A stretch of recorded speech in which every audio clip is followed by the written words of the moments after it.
Bright morning, the peaceful village of Masika Island was awakened by something unusual.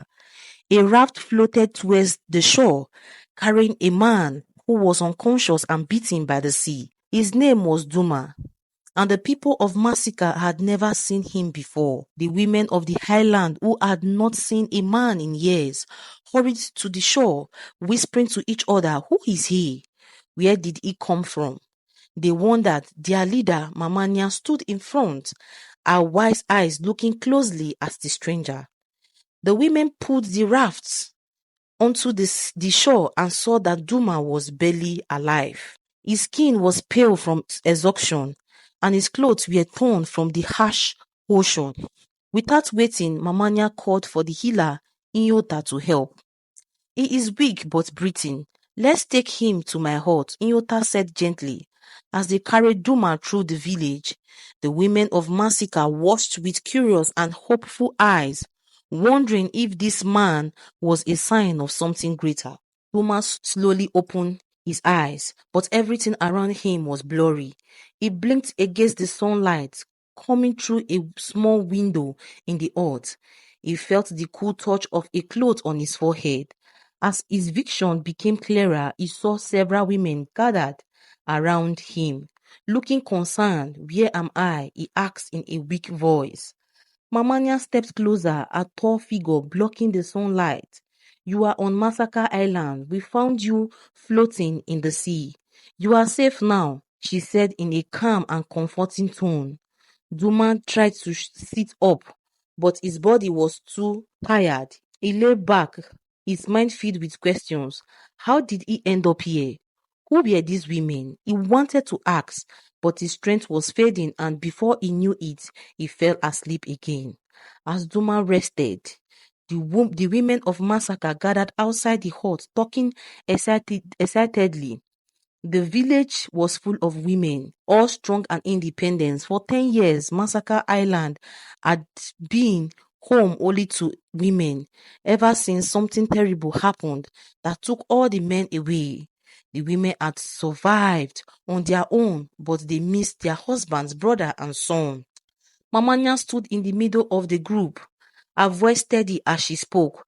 "This man may be the sign we have been waiting for. Maybe he can help us find our lost men." The women nodded, feeling both hope and worry. They didn't know where Duma came from or if he had any answers, but his arrival seemed like a miracle. "We must take care of him," Inyota added. "He is still weak and needs time to heal." 3 days later, Duma finally felt strong enough to speak. He sat up in the healer's hut, his body still sore and his mind clearer. Mamanya and Inyota came to him with food and water. Duma gratefully took it, and as he ate, he began to tell them his story. "I was shipwrecked," he said, "and my ship got caught in a big storm, and I was thrown into the sea. I don't know how long I floated, but I thought I was going to die. Then I woke up here." Mamanya listened closely, her face thoughtful. "You are not the first man to come to Masaka by accident," she said. "Many years ago, we had men on this land, but they disappeared. We've been waiting for a sign ever since. Maybe you are that sign." Duma looked confused. "What happened to the men?" he asked. But Mamanya just shook her head. "That is a story for another day. For now, rest. You are safe here." As Duma grew stronger, he started to explore Masaka Island. It was a beautiful place full of tall palm trees, green plants, and sandy beaches. The women kind and friendly, but Duma could sense a sadness in them. There were no men anywhere. He wondered what had happened to them. But whenever he asked, the women would only say, "They are gone." One afternoon, Duma sat with Mamania by the shore, watching the wave crash against the rock. "Why are there no men here?" he asked again. Mamanya sighed, her face full of sorrow. 10 years ago, strange spirits came from the sea. They called themselves the Sisters of the Deep. They cast a spell on our men and led them into the ocean. We never saw them again. Since then, we have been alone. As the sun began to set, Mamanya told Duma the full story of the Sisters of the Deep. They came at night, rising from the water like shadows. They were beautiful, and their voices sounded like music. The men couldn't resist them. They followed the sisters into the sea and vanished beneath the waves. Duma listened, shocked by the story, and they never came back, he asked. Mamanya shook her head. Not one. The sisters took them to a place deep under the ocean, where they are held as slaves. We don't know why or how to save them. Duma felt sorry for the women of Masika. He could see the pain in their eyes.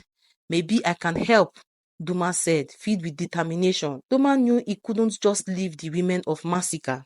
After hearing their story, I want to help you find your men, he told Mamanya one evening.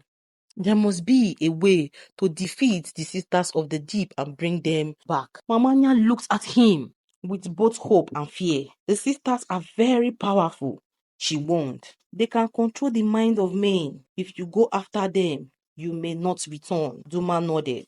I know it's dangerous, but I can't leave without trying. The women of Masika gathered around, their faces full of thanks. We will help you prepare, Inyota said, but be careful. The ocean hides many secrets. Over the next few days, the women of Masika helped Duma get ready for his journey. Inyota made a special charm to protect him from the sisters' magic. And Mamanya taught him about the ocean's currents and tides. The sisters live far beneath the sea, she explained. You will need all your strength to reach them. Duma practiced swimming in the ocean every day, building his endurance and learning to swim through the strong currents. He knew it would be a dangerous journey, but he was determined to succeed. The women watched him train with admiration, their hopes rising each day. You are brave, Duma, Mamanya said one evening. But remember, this journey is not just about strength. You must also use your heart. The day for Duma to leave finally arrived, and the whole village gathered at the shore to say goodbye. Mamanya placed the protective charm around his neck. Her eyes filled with concern. May the spirit guide you, she said softly. And may you return safely, Duma nodded, feeling the heavy weight of his mission. The women gave him gifts of food and water for the trip, their faces full of hope and fear.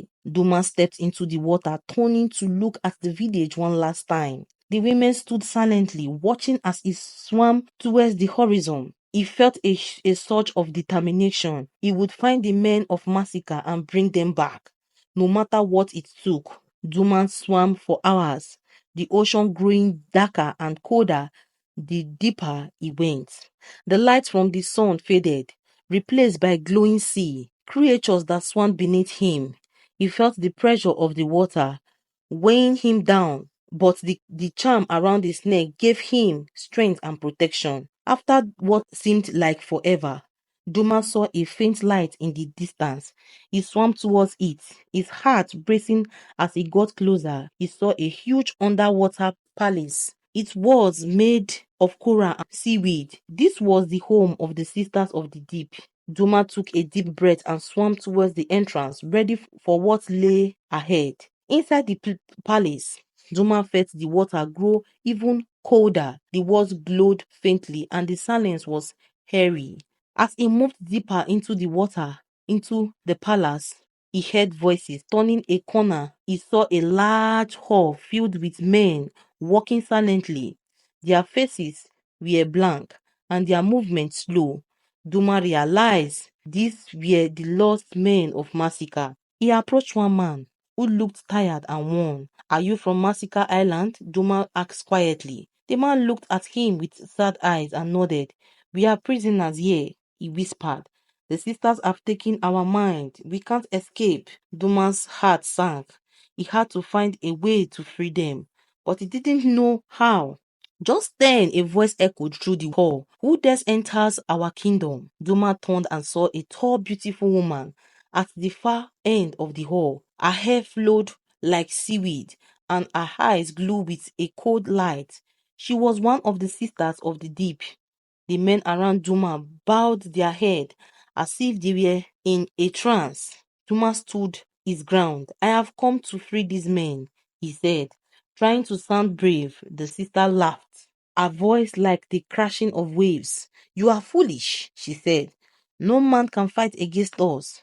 She raised her hand, and a wave of magic rushed towards Duma. He braced himself, but the charm around his neck glowed brightly, blocking the magic. The sister's eyes widening in surprise. What is that? She asked. The sister, surprise, quickly turned into anger. You may have a charm, but you are still just a man, she said coldly. With a flick of her wrist, the water around Duma churned. Spikes shoot up from the ground. Duma dodged them, moving quickly through the water. The charm glowed brighter, filling him with energy. Duma gathered his courage and rushed towards the sisters. She tried to stop him with another wave of magic, but Duma was ready. He grabbed his spear given to him by Mamania and struck the sister in the heart. She let out a scream that echoed through the palace before dissolving into a cloud of bubbles. The man around Duma stirred slightly, as if waking from a long dream. But Duma had no time to rest. The second sister appeared, even more powerful than the first. Her hair swirled like a dark storm, and her eyes burned with anger. You may have defeated my sister, but you will not defeat me, she said, her eyes cold and threatening. The second sister waved her hand, and the water became thick and heavy, making it hard for Duma to move. You can't win, she whispered. Duma gritted his teeth, refusing to give up. He remembered Mamania's word, use your heart. He focused on the charm's warmth, thinking of the women of Masika and their hope. With a deep breath, Duma faced the second sister. I am fighting for them, he said. The sister's face twisted in anger, and she attacked again. But this time Duma was faster. He dodged her magic and thrust his spear into her heart. She screamed and dissolved his bubble like first sister. Duma stood, painting but victorious, knowing the hardest battle was yet to come. Duma knew the final sister was close. The palace grew quiet, and a strange melody filled the air. He followed the sound and entered a grand chamber. The final sister sat on a throne more beautiful and dangerous than others. You have done well, said softly, but I will not fall as easily as my sisters. The final sister began to sing, her voice enchanting. Duma felt his mind clouding, drawn towards her. The charm around his neck glowed, but the sister's power was strong. Duma fought to stay focused, but her song was too powerful. He felt himself stepping closer, unable to resist.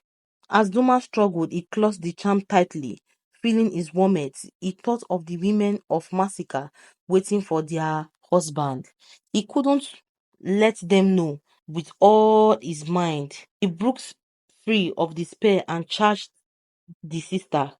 She tried to stop him, but Duma's spear found its mark, striking her heart. The sister let out a terrible scream before disappearing into nothingness.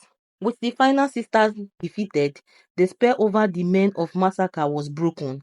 They blinked, their mind clearing, and looked around in confusion. Duma helped them stand, his heart filled with relief. You are free now, he said softly. The men, though weak, smiled for the first time in years. Together, they swam towards the surface, leaving the dark palace behind. As they reached the surface, the warm sun greeted them. The woman of Massacre who had been waiting on the shore cried out in joy. They rushed into the water to meet their husbands, sons, and brothers. Hugging them tightly, Duma stood back, watching the happy reunions, a smile on his face. Mamania approached Duma, her eyes shining with gratitude. You saved us, she said quietly. You brought our men home. We will never forget what you've done. Duma nodded, humbled by her words. I am just glad I could help, he replied.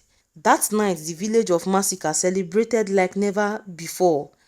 There was music, dancing, and laughter as the men and women of the island rejoiced.